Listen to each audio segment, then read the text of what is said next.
Kasus positif corona jumlahnya terus bertambah menjadi 686 kasus. Sementara korban yang meninggal menjadi 55 orang, sedangkan yang sembuh 30 orang. Beragam cara dilakukan pemerintah untuk mencegah meluasnya wabah corona. Presiden Joko Widodo menilai menjaga jarak aman antar warga termasuk bekerja, belajar, dan beribadah di rumah menjadi opsi yang paling tepat untuk mencegah virus corona makin meluas di Indonesia. Menjaga jarak aman itu yang paling penting. Kalau itu bisa kita lakukan, saya yakin bahwa kita akan bisa mencegah penyebaran COVID-19 ini. Sementara Wakil Presiden Ma'ruf Amin meminta para pemimpin agama ikut membantu menyebarkan seruan pemerintah dalam menerapkan jaga jarak aman dan beribadah dari rumah. Apalagi sudah ada fatwa Majelis Ulama untuk tidak menyelenggarakan pertemuan-pertemuan, perkumpulan-perkumpulan, dan bahkan juga seharusnya para tokoh, para ulama itu menjaga, ikut memasyarakatkan, ikut memberikan tuntunan, nasihat kepada masyarakat, kepada umat. Tokoh agama Ustadz Abdullah Gimnastiar turun langsung untuk memberitahu masyarakat bahaya dari virus corona. Melalui postingan di Instagram pribadinya, AAG meminta masyarakat berdiam di rumah guna memutus rantai penyebaran virus corona di Indonesia.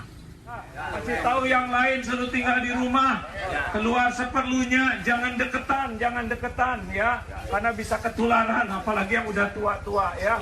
Terima kasih Bapak semua, banyak doa, banyak zikir di rumah, sholat juga nggak apa-apa di rumah ya, bahaya ya.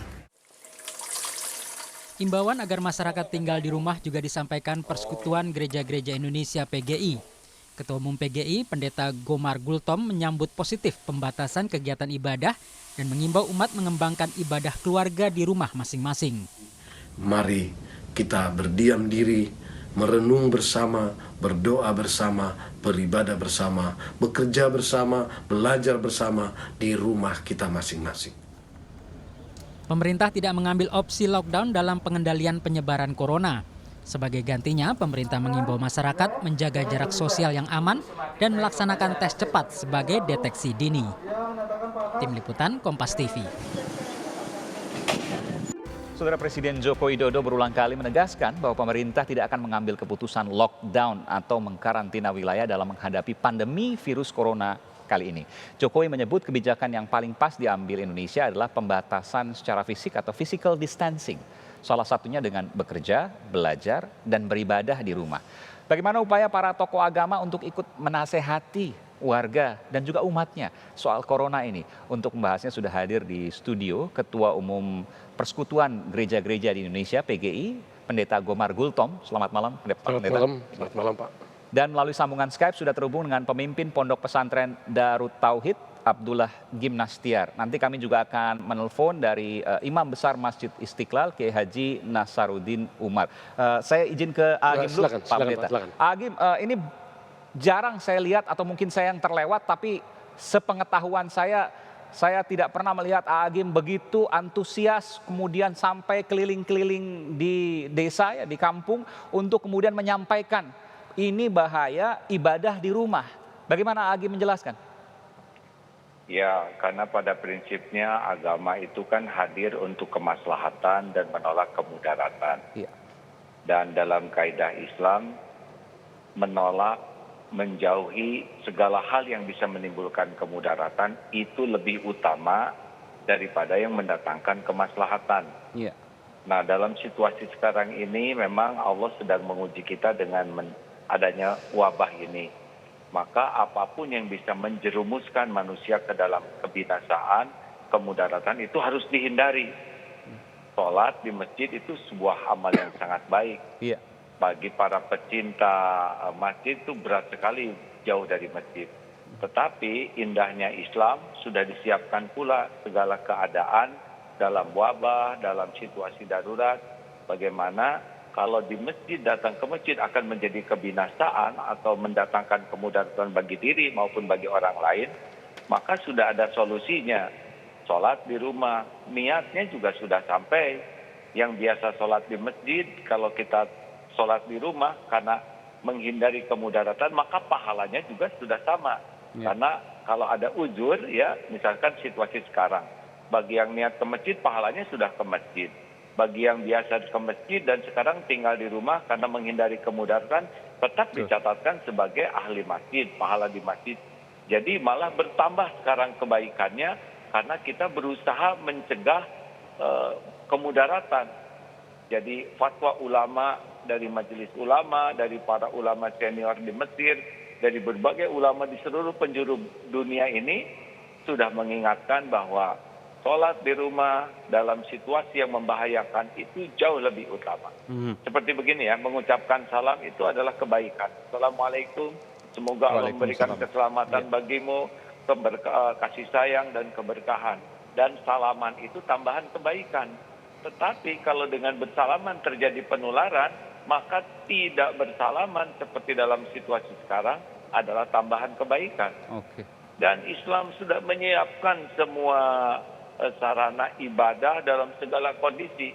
Bahkan justru dengan kondisi begini kita bisa melihat bagaimana fikih Islam, tata aturan ibadah yang jarang kita temui dalam kondisi normal, dan sekarang kita bisa mengetahuinya bahwa ini sudah tersedia. Luar biasa hikmahnya. AA biasa kan memang di masjid ya, di Darut Tauhid di Bandung. Namun setiap kali 5 waktu AA di masjid, tapi karena ada virus corona wabah ini, maka AA sama sekali kemudian menutup masjid Darut Tauhid? Ya, tentu kami lakukan itu dengan sangat sadar, dengan sangat mengerti bahwa ini adalah amalan yang utama dalam Islam. Bukan menutup masjidnya ya, azan tetap di masjid. Imam dan muadzin tetap ada di masjid termasuk yang menjaga. Tetapi masjid tidak mengadakan aktivitas Jumatan karena akan mendatangkan kerumunan. Dan kerumunan itu potensi membahayakan bagi diri dan bagi orang lain. Apalagi sekarang kita tahu bahwa carrier itu sehat, tapi dia membawa virus. Kita tidak memfasilitasi ini menyebar. Jadi bukan masalah menghilangkan ibadah di masjidnya, tidak. Tapi menghilangkan kemudaratan yang timbul karena kerumunan. Iya, termasuk sholat fardu, sholat wajib 5 waktu juga ditiadakan di masjid.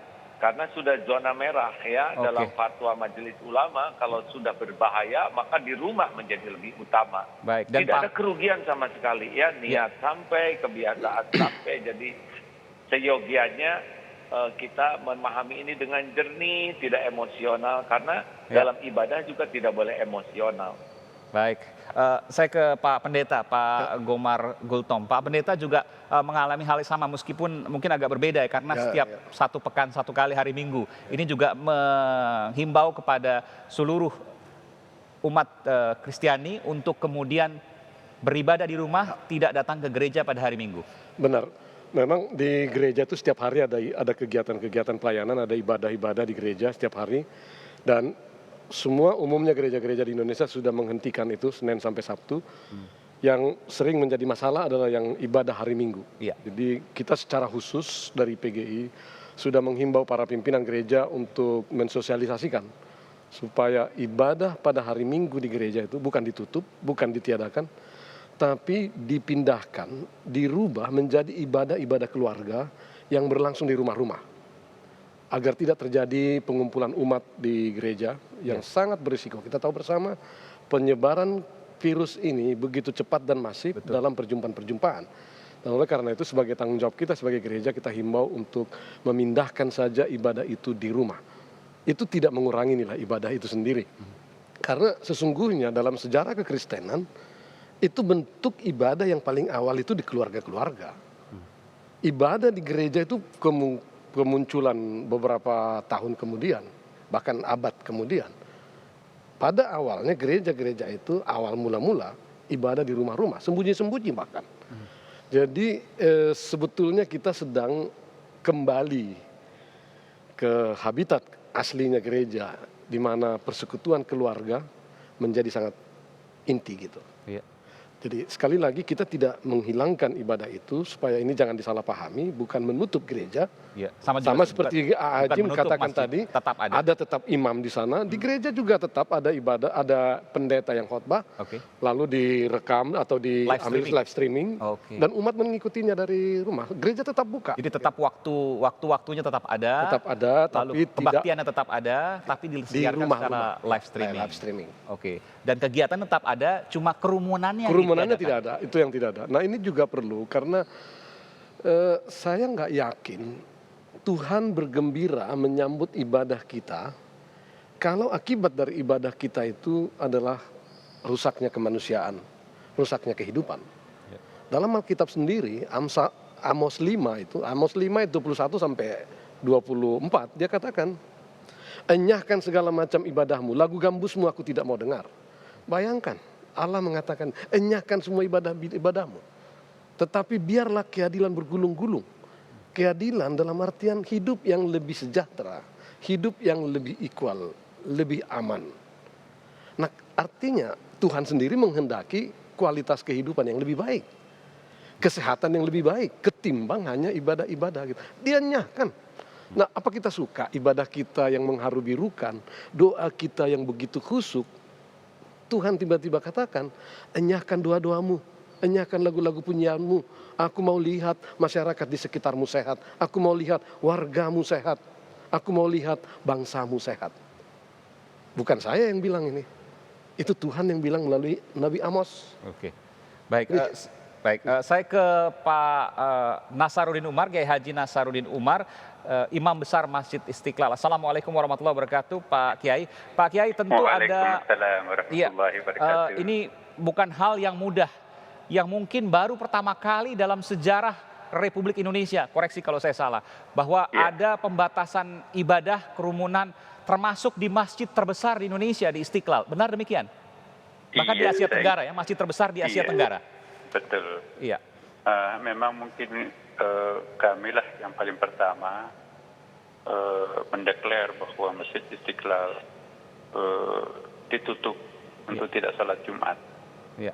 Karena kami yakin betul apa yang difatwakan Majelis Ulama, dan juga sudah ada himbauan dari Presiden dan juga ada himbauan dari Gubernur.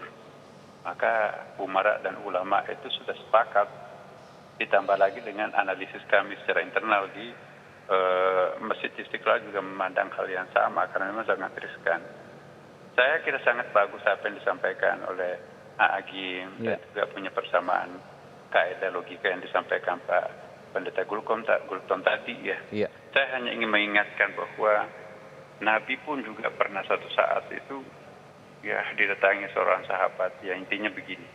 Oh, alhamdulillah ya Rasulullah, saya sudah tidak pernah tidur malam. Ngapain? Saya beribadah terus sepanjang malam. Saya ini Nabi dan saya Rasul, tapi saya memberikan hak mata saya juga untuk istirahat. Ya. Sahabat yang lain, saya sudah tidak pernah makan siang lagi. Kenapa? Puasa daim, puasa terus menerus. Ditegur juga, hei saya Nabi, saya Rasul, tapi saya tidak puasa daim, saya tidak puasa terus menerus. Ada lagi, saya sudah tidak pernah lagi berhubungan suami istri. Kenapa? Saya beribadah terus. Hei saya Nabi, saya Rasul, tapi memberikan hak terhadap istri dan ya saya sendiri. Jadi ada 4 poin itu ya kita lihat. Kalau itu dilakukan sesuatu mungkin apa yang disebut dalam Al-Quran itu 2 kali kita dilarang untuk melakukan al-ghulu. Al-ghulu itu adalah ibadah yang melampaui batas ya.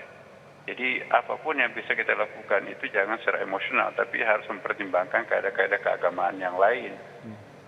Ya, jadi sangat bagus apa yang disampaikan oleh Agim tadi dan sangat komprehensif apa yang menjadi background daripada Majelis Ulama ya dalam fatwanya. Itu saya mohon kepada kita semuanya untuk membaca secara cermat apa yang difatwakan Majelis Ulama.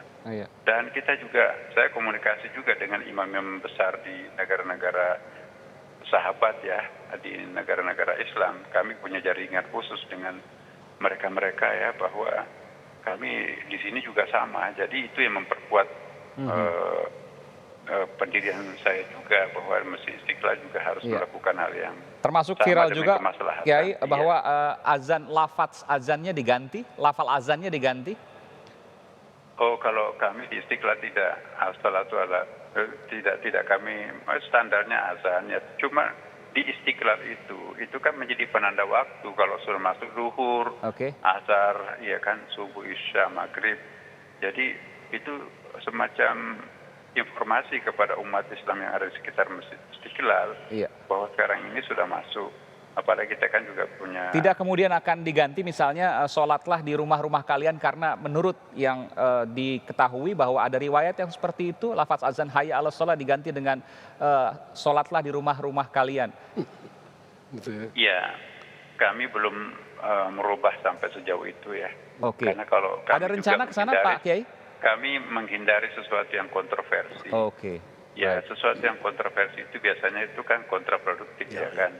Bagaimana meyakinkan umat, itu Ya. saja yang penting bahwa Masjid Istiqlal itu bukan berarti kami tutup karena menghalangi Iya. orang untuk beribadah. Meskipun tetapi- riwayat itu sahih ya Pak Kiai?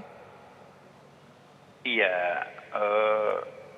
saya belum meneliti kesahihannya hadis itu. Saya juga tidak ingin mengatakan itu Oke, sahih baik. kalau sebelum saya yakin betul. Baik, Tapi baik. sekalipun itu tidak begini. Terkadang ada sesuatu, ada hadis yang sahih, ya dalam konteksnya pada waktu itu tidak serta-merta harus kita implementasikan dalam suatu tempat yang berbeda. Seperti kita sekarang ini kan di Indonesia ya. Di Indonesia pun juga bermacam-macam. Geografisnya mungkin sangat-sangat berbeda. Kalau kita dalam zona merah sebutan Jakarta seperti sekarang, ya mungkin dalam pertimbangan-pertimbangan tertentu baik. juga ada sudut-sudut Ya. Indonesia di pulau terpencil di situ, nggak pernah ada turis, nggak pernah ada orang yang masuk, nggak pernah apapun yang mencampur di situ. Baik. Dan mungkin juga apa itu corona itu dia nggak tahu. Jadi kita, saya kira kita perlu ada. Nanti akan kaedah dikaji yang kembali. Iya. Hayya 'alas shalah diganti dengan solu Iya, fi sampai rihalikum. sejauh ini kami Betul ya? tidak melakukan sesuatu yang Baik. perubahan azan. Baik, nanti kita Oke. akan kembali lagi ke Agim setelah jeda berikut ini juga ke Pak Pendeta Gomar Gultom, nanti ke Pak Kiai Nasaruddin Umar juga. Kita akan segera kembali saudara saat lagi terkait dengan beribadah di rumah ibadah yang kemudian ditunda, tapi bukan menutup rumah ibadahnya.